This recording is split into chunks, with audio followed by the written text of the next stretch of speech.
country needs every ounce of its energy to restore itself. The costs of government are all assessed upon the people.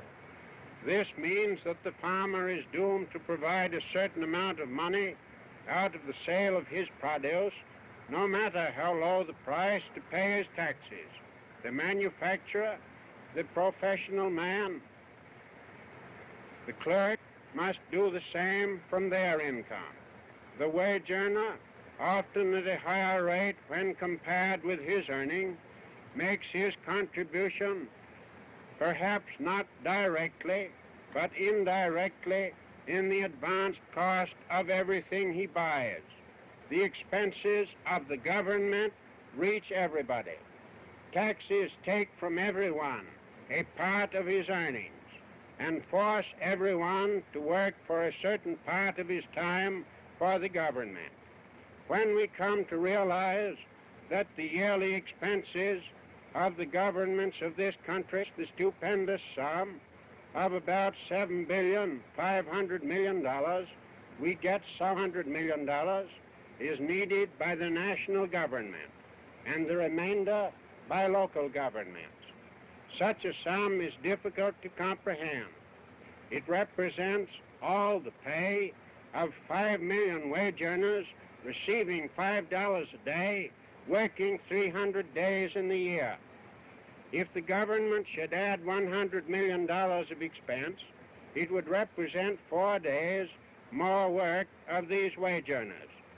These are some of the reasons why I want to cut down public expense.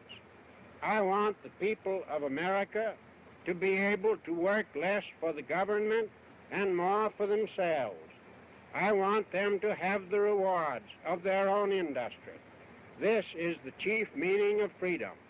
Until we can reestablish a condition under which the earnings of the people can be kept by the people, we are bound to suffer a very severe and distinct curtailment of our liberty.